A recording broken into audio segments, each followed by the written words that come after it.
le journal. Madame, Messieurs, bonsoir et bienvenue dans cette grande édition du journal sur Mandiko Télévision. Tout d'abord, les titres.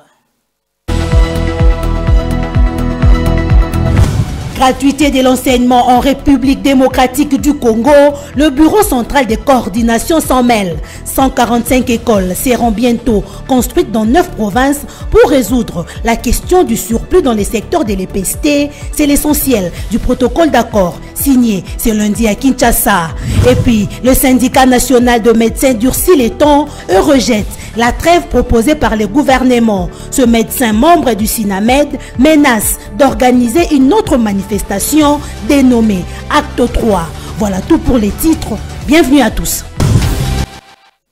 Bonsoir. Le monde consacre le 16 octobre de chaque année à l'alimentation, placé sous le thème « Ne laissons personne de côté pour une meilleure production, une meilleure nutrition, un meilleur environnement et une vie meilleure ». En République démocratique du Congo, le ministre de l'Agriculture a, dans un message adressé à la nation, invité les Congolais à plus de production pour assurer l'autosuffisance alimentaire pendant cette période de crise que connaît l'humanité. Suivez un extrait du ministre de l'Agriculture choisi par Martin Kaimbe. La journée mondiale pour l'alimentation 2022 est marquée par les nombreux défis qui caractérisent cette année, à savoir la pandémie persistante de Covid-19, le climat qui ne cesse de se réchauffer, les conflits et les prix galopants des produits et les tensions internationales. Tout cela affecte de manière significative la sécurité alimentaire mondiale. Malgré les indéniables progrès accomplis pour lutter contre l'insécurité alimentaire, des personnes sont laissées de côté, c'est-à-dire n'ayant pas accès et ne disposant pas d'aliments nutritifs. Les défis évoqués si haut en constituent la cause majeure. Mesdames et messieurs, face à ces défis qui pénalisent une bonne portion d'habitants, chacun de nous au sein de la communauté mondiale que nous formons a un rôle à jouer pour faire progresser ceux laissés de côté en rendant nos systèmes agroalimentaires plus inclusifs et durables. Nos gouvernements, entreprises publiques, privées, sociétés civiles, monde académique et chacun individuellement, y compris les jeunes, devront œuvrer à 1. L'amélioration de la production, de la technologie à la gestion, en respectant les petites exploitations, en protégeant les sols et en évitant le gaspillage et les conditions de travail abusives. La République démocratique du Congo, notre cher et beau pays, est confrontée des décennies durant à une pauvreté et insécurité alimentaire inquiétante. Les incessants conflits d'une part et les pandémies d'autre part n'ont fait qu'accentuer cet état des choses. Pour faire face à ces problèmes, la nouvelle administration impulse des actions d'envergure au travers du ministère de l'Agriculture avec toute partie prenante pour matérialiser la vision du chef de l'État, son Excellence Félix Antoine Tshisekedi Tshilombo, à savoir la revanche du sol sur les sous-sols. La grève de médecins, on en parle dans ce journal. Après la suspension des travaux des Bibois 2, le SINAMED est formel et reste droit dans ses bottes. Pas de trêve. La grève, qui est déjà à son 100e jour, continuera jusqu'à obtenir gain de cause. Ces syndicats menacent d'organiser une autre manifestation si rien ne fait. C'est ce qui ressort du Conseil provincial extraordinaire du SINAMED, tenu en son siège de Kinshasa. La suite en image. Le médecin, leur place, ce n'est pas chez eux à la maison. Le médecin, leur place, ce n'est pas à la rue. Le médecin, leur place, c'est au travail. Les médecins du service public de l'État, membres du syndicat national des médecins branche Kinshasa, durcissent les tons et rejettent à l'unanimité la demande de trêve proposée par le gouvernement de la République après la suspension des travaux des Bibois 2 à Kinshasa relatifs à la réactivation des avantages sociaux, frais de transport, logements et autres. Les blouses blanches considèrent la demande de trêve comme des manœuvres dilatoires qui frisent un manque de considération à l'égard du médecin congolais. Les coordonnateurs de cette structure disent attendre la compilation nationale des autres provinces. En attendant, le médecin de Kinshasa réuni autour du SINAMED se réserve le droit de se prendre en charge dans une autre manifestation, dite Acte 3. Par ailleurs, le médecin fustige ce qu'il qualifie de l'insensibilité, l'indifférence, le mépris et le manque de considération du gouvernement à l'égard du médecin congolais qui a conduit à en croire les coordonnateurs du SINAMED à cette grève 100 jours déjà. Comme annoncé à l'entame, 145 écoles seront construites par le Bureau central de coordination à travers la République démocratique du Congo. C'est l'essentiel du protocole d'accord signé ce lundi entre le ministre de l'enseignement primaire, secondaire et technique et le Bureau central de coordination BCECO en sigle. Ces 145 écoles viendront résoudre tant soit peu le problème des surplus dont fait face le secteur de l'éducation avec les effets de la gratuité de l'enseignement des bases en République démocratique du Congo. C'est un reportage de Martin Kaimbi.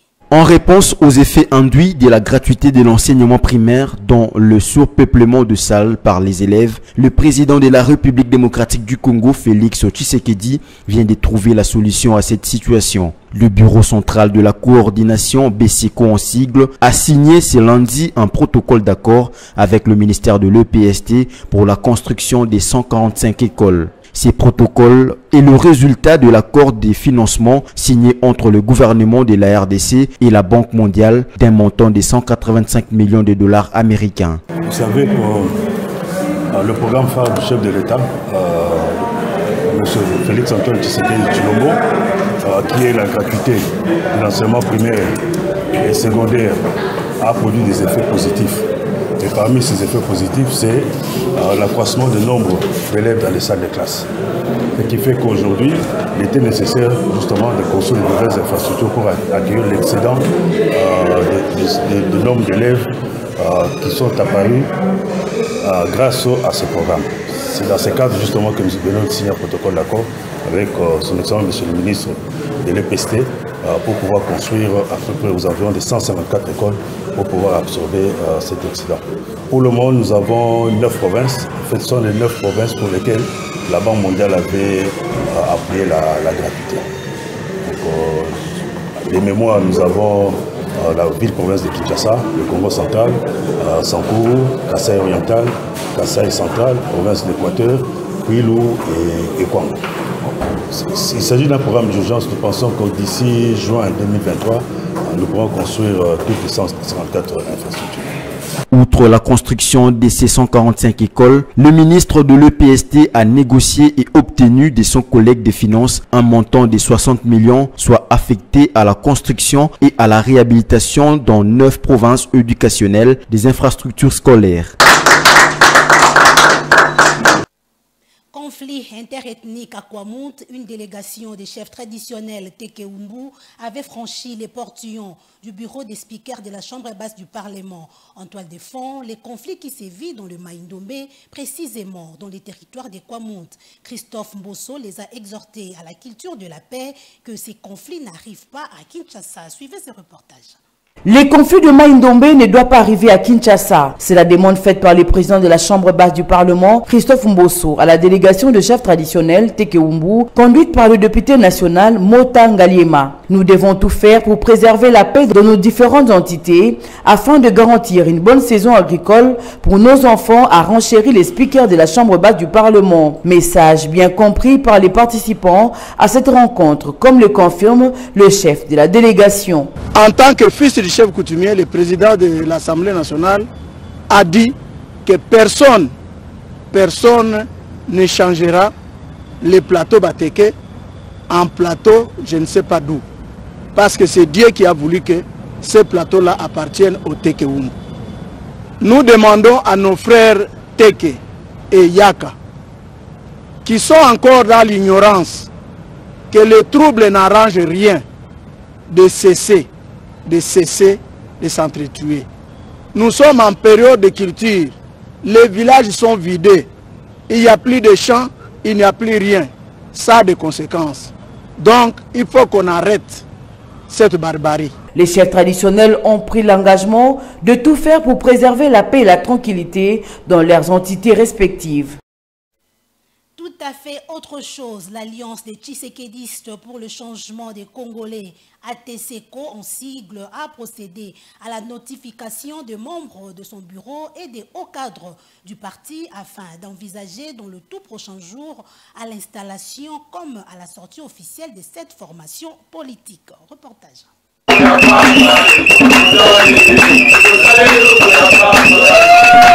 Les choses se précisent pour l'Alliance des Tshisekédistes pour le changement des Congolais ATCECO, parti des valeurs léguées par feu Étienne Tshisekedi Wamulumba. Parti qui s'est engagé de notifier les membres de son bureau national et les hauts cadres responsables des départements le dimanche 16 octobre 2022 à Lingwala. Cela afin de préparer à la fois l'imminente installation du bureau et la sortie officielle de ce parti plein d'ambition politique et sociale.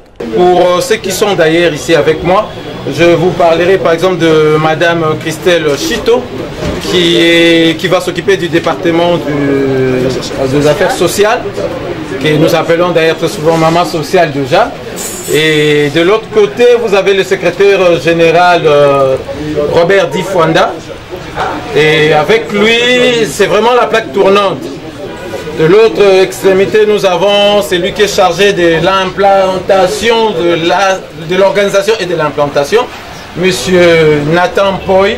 Dans une ambiance ténue par les sympathisants de la base 19, l'une des multiples bases que compte ce parti des jeunes, déterminé de changer les perspectives et l'avenir du Congo de demain, coordonnateur national Dani Mulumba Tchamalenge a capitalisé la cérémonie en marquant plusieurs gestes, dont le don aux militants de la base 19, la présentation des attributs de l'ATCECO, c'est-à-dire polo, képi, écharpe et accessoires du parti, avant de passer au clou de la cérémonie, à savoir la remise des notifications aux nouveaux hauts cadres.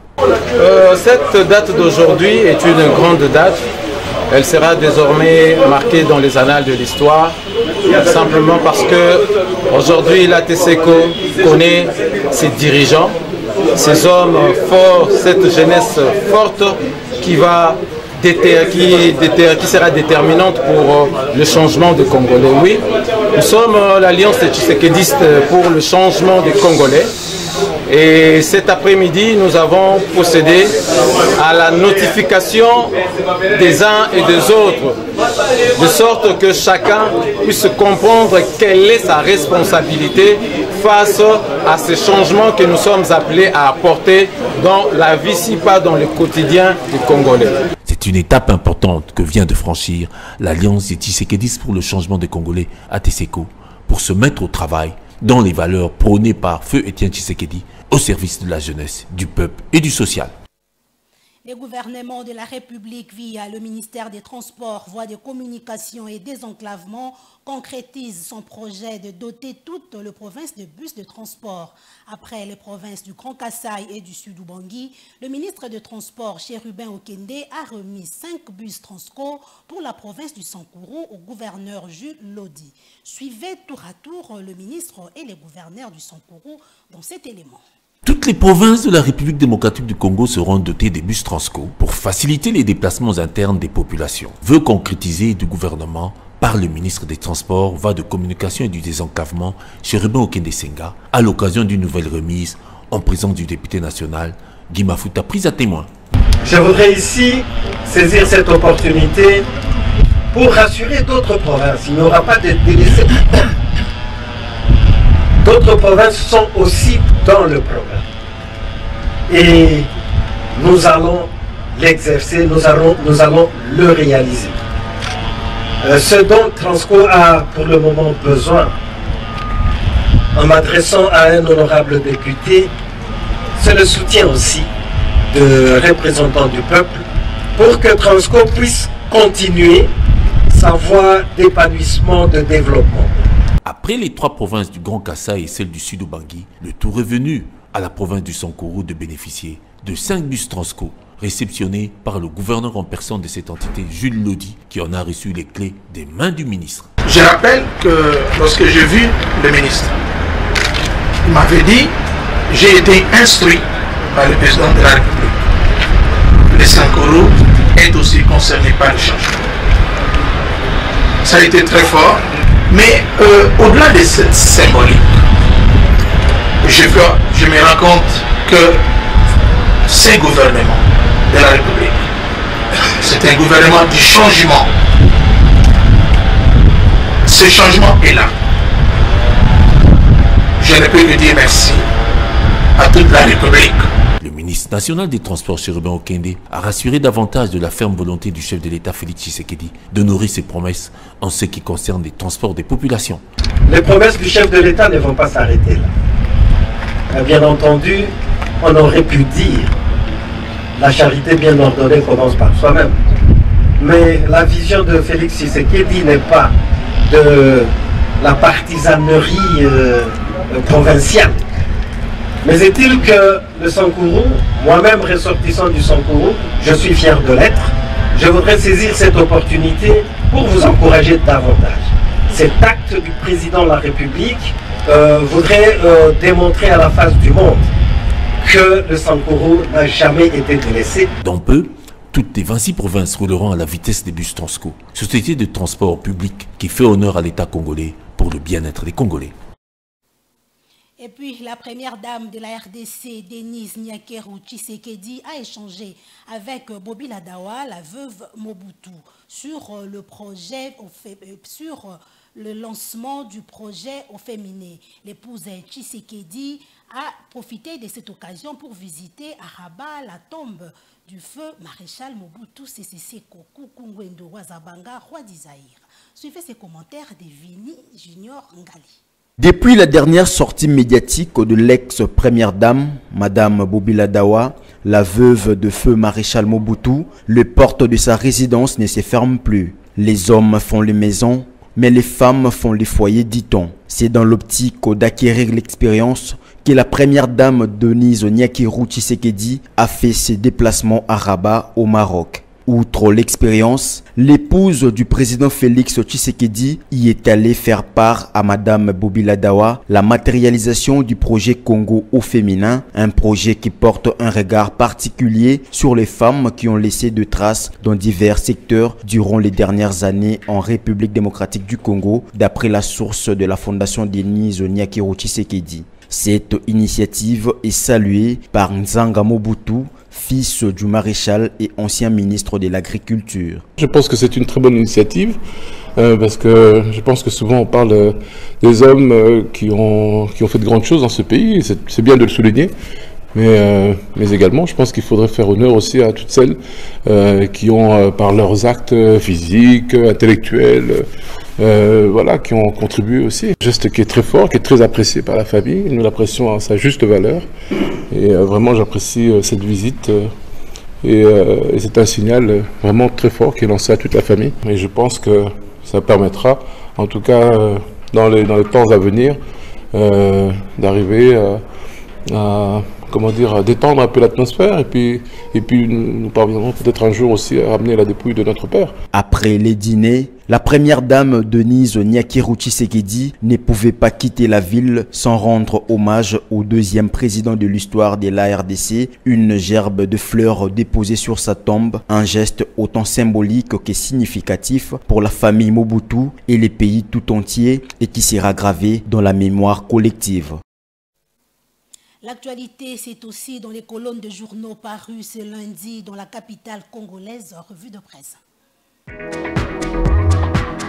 Nika Kwamound, après les gouverneurs du Grand Bandundu, Christophe Mbossou prodigue des conseils au chef coutumier Tekewumbu, renseigne les quotidiens Le Journal en sa manchette. Le président de l'Assemblée nationale, cité par le confrère, fait tout ce qui est de son possible, à en croire le journal, pour le rétablissement de la paix sociale dans les Maïndombe.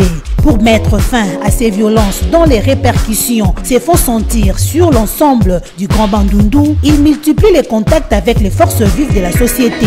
Au centre de leurs échanges, des savoirs le quotidien, la préparation du terrain pour la mission interinstitutionnelle qui sera dépêchée dans un proche avenir dans le Grand Bandundu par le chef de l'État. Dans un autre chapitre, l'avenir signale que la SICOMINE accuse l'inspection générale des finances de violer les contrats sino-congolais en suspendant unilatéralement les exonérations douanières en profit de la SICOMINE SA, explique le journal. Nombreux sont les experts du domaine qui veulent savoir Si l'équipe de contrôle de l'IGF déployée dans l'ex-Okatanga n'a pas violé les contenus du contrat sino-congolais, pris dans les mailles de l'IGF, les financiers du Congo Airways passent aux aveux au parquet. 1 500 000 $ américains de carburant retournés chaque mois au cabinet de l'économie, rapporte Africa News à sa une. Un rapport de l'inspection des finances attestant un détournement en série de millions de dollars par les staffs de la compagnie aérienne nationale Congo Airways est à l'origine de l'entrée en cavale du directeur général. L'entreprise vit ces derniers jours, à en croire les rédacteurs de l'article, de l'avis d'un grand nombre d'observateurs. Parti des 4 avions, 2 A320 et 2 bombardiers, Congo Airways tourne difficilement avec un seul aéronef alors que les personnels alignent de mois d'arriérés des salaires, regrettent les tabloïds. Opération Kinshasa Zéro Trou, Samalukonde a inauguré les ponts reliant les communes de Matete et Lemba, renseigne les phares. Dans ses colonnes intérieures, 7 voies reliant les communes précitées, rapporte le journal, étaient coupées de trafic à cause de l'affaissement du pont. Vieux d'une 50aine d'années, c'est pourquoi, précisent les tabloïds, le Premier ministre avait estimé prioritaire de l'inscrire parmi les ouvrages à réhabiliter dans le cadre du programme dénommé Kinshasa Zéro Trou. Fin de ce journal des journaux, merci de nous suivre et surtout... C'est également à la fin de ce journal, mais avant de nous quitter, le rappel des titres. Gratuité de l'enseignement en République démocratique du Congo, le Bureau central de coordination s'en mêle. 145 écoles seront bientôt construites dans 9 provinces pour résoudre la question du surplus dans les secteurs de l'EPST. C'est l'essentiel du protocole d'accord signé ce lundi à Kinshasa. Et puis, le syndicat national de médecins durcit les temps et rejette la trêve proposée par le gouvernement. Ce médecin membre du SINAMED menace d'organiser une autre manifestation dénommée Acte 3. Voilà tout pour les titres. Bienvenue à tous.